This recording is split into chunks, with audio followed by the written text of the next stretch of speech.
India में भी एक जो खास वर्ग है जिनको अनपढ़ हुआ है। ये वीडियो सुना आपने, तेजस्वी यादव हैं। धीरे धीरे ही सही मीडिया को लेकर भी लोगों में जागरूकता आ गई है और तमाम विपक्षी नेताओं को लगता है कि मीडिया में एक खास वर्ग के लोग हैं जो उनको बदनाम करते हैं और शायद इसी वजह से इंडिया गठबंधन ने मीडिया के कुछ चुनिंदा खासकर सवर्ण पत्रकारों को बैन कर दिया। लेकिन खबर आज ये नहीं है। महिला आरक्षण बिल के बाद लगातार बीजेपी ओबीसी के नेता बीजेपी से बगावत कर रहे हैं। उमा भारती ने तो खुलेआम चैलेंज कर दिया है कि हम बिना महिला आरक्षण में ओबीसी को डाले हुए इस बिल को लागू नहीं होने देंगे। वहीं सोचिए किस तरह से गोपीनाथ मुंडे की बेटी पंकजा मुंडे ने मोर्चा खोल दिया है। अनुप्रिया पटेल दबी छुपी आवाज में कही रही है कि ओबीसी को उसमें हक दिया जाए। वहीं बिहार के एक यूट्यूबर पता है त्रिपुरारी तिवारी जो फर्जी वीडियो बनाने के आरोप में जेल में हैं, उनके चक्कर में 5 पुलिस वाले सस्पेंड हो गए और अब उनको स्पेशल सेल में रखा जाएगा। नमस्कार, मैं शंभू कुमार सिंह और आप देख रहे हैं नेशनल दस्तक। बीजेपी की मुश्किलें लगातार बढ़ती जा रही है। ओबीसी के नेता उसके खिलाफ बगावत पर उतर गए हैं। इससे पहले किस तरह से, जब से ओबीसी रिजर्वेशन लागू नहीं हुआ है अभी तक, जाति जनगणना का मुद्दा हो या ओबीसी महिलाओं को आरक्षण में घुसाने का मसला हो, लगातार ओबीसी के जो नेता हैं वो नाराज हो रहे हैं और बीजेपी से नाराज हैं। अब इस नाराजगी में पहले शामिल थी, आपको बता दें कि उमा भारती जो फायर ब्रिगेड नेता थी, जो कट्टर हिंदू थी, उन्होंने ऐलान कर दिया है कि मैं किसी कीमत पर महिला आरक्षण बिल को तब तक लागू नहीं होने दूंगी जब तक उसमें ओबीसी को नहीं डाला जाता है। वहीं दूसरी तरफ अनुप्रिया पटेल भी इस बात को कह चुकी हैं। ओबीसी की सांसदों में नाराजगी है, लेकिन अब मोर्चा खोल दिया है गोपीनाथ मुंडे की बेटी जो है पंकजा मुंडे ने। दरअसल जब से फडणवीस दोबारा सत्ता में आए हैं गठबंधन के बाद, लगातार पंकजा मुंडे को दरकिनार किया जा रहा था। पंकजा मुंडे पिछली बार विधानसभा का चुनाव हार गई क्योंकि वो मुख्यमंत्री की कैंडिडेट थी। कहा जाता है कि कहीं ना कहीं एक बड़ी कॉन्स्पिरेसी हुई, बड़ी साजिश हुई और पंकजा मुंडे को चुनाव हरवा दिया गया। चुनाव हरवाने का नतीजा ये हुआ कि उनकी पॉलिटिकल कैरियर को डेथ मान लिया गया, उनको घर बैठा दिया गया। और सोचिए किस तरह से वहां पेशवाई फडणवीस की जब दोबारा सत्ता में वापसी हुई, आप सबको पता है कि किस तरह से फडणवीस जब से वो डिप्टी सीएम बने हैं। मंशा तो उनकी सीएम बनने की थी, लेकिन सीएम वो बन नहीं पाए, बने हैं डिप्टी सीएम। उसके बाद से वो पंकजा मुंडे को दरकिनार करते चले जा रहे थे। अब खबर यह आई है कि जिस तरह से पंकजा मुंडे लगातार नाराज चल रही थी, दूसरी सरकार बनी उसमें उनकी कोई भूमिका नहीं थी। वहां कहा जा रहा है कि पेशवाई फडणवीस जो है वो पंकजा मुंडे से नाराज हैं। पंकजा मुंडे का मैं थोड़ा इतिहास ले चलता हूं। महाराष्ट्र में बीजेपी को जमाने में अगर किसी की भूमिका है तो गोपीनाथ मुंडे हैं। प्रधानमंत्री नरेंद्र मोदी जब 2014 में चुनाव जीत कर आए तो महाराष्ट्र में शानदार सफलता मिली थी। गोपीनाथ मुंडे कैबिनेट मंत्री बनाए गए थे।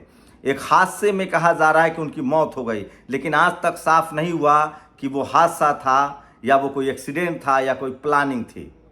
खैर, उस मामले को तुल नहीं दिया गया, लेकिन पंकजा मुंडे दोबारा विधानसभा नहीं पहुंच पाई। पिछली बार वो चुनाव हार गई। उसमें भी कहा गया कि जानबूझकर, चूंकि उनका रसूख बड़ा हो रहा था, ओबीसी कम्युनिटी की सबसे बड़ी नेता थी और शायद इसीलिए जानबूझकर, चूंकि वो मुख्यमंत्री की कैंडिडेट थी, वो चुनाव हरा दी गई।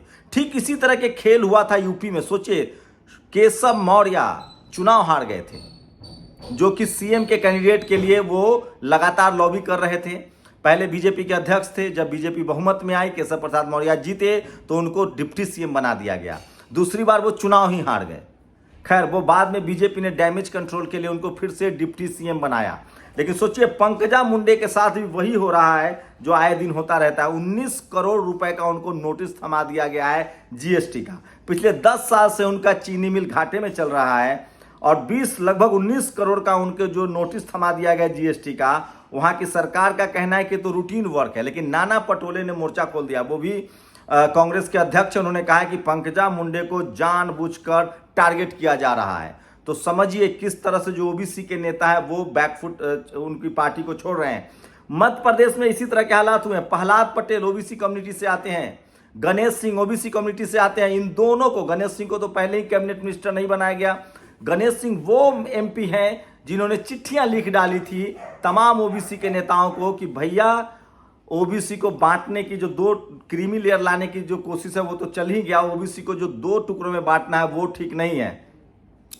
तो ये तमाम वो बड़ी खबरें थी जिसको लेकर गणेश सिंह विवाद लगातार बीजेपी के निशाने पर थे।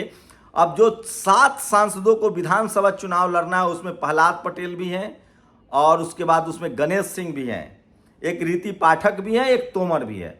तो लगातार ओबीसी को लेकर जो बीजेपी के खिलाफ गुस्सा है वो बढ़ता जा रहा है। और अगर मुस्लिम नाराज हैं, शेड्यूल कास्ट नाराज, अगर ओबीसी ने साथ छोड़ दिया बीजेपी का तो 2024 में शायद ही ओबीसी को कोई बचाने वाला मिले। तो ये सबसे बड़ी खबर है कि जो ओबीसी के नेता है पंकजा मुंडे वो नाराज हैं और अगर ओबीसी पंकजा मुंडे नाराज होती हैं तो बीजेपी के लिए मुश्किल बढ़ जाएगी। दूसरी बड़ी खबर बिहार से है, जो शेड्यूल कास्ट की एक महिला पर जो आरोपी पेशाब करने का जिस पर आरोप है उसको गिरफ्तार कर लिया गया है। सोशल मीडिया का दबाव था, उनको गिरफ्तार कर लिया गया है। और ये देखिए, ये दूसरी एक और बड़ी खबर बता रहा हूं जो सोशल मीडिया पर सबसे ज्यादा वायरल है। किस तरह से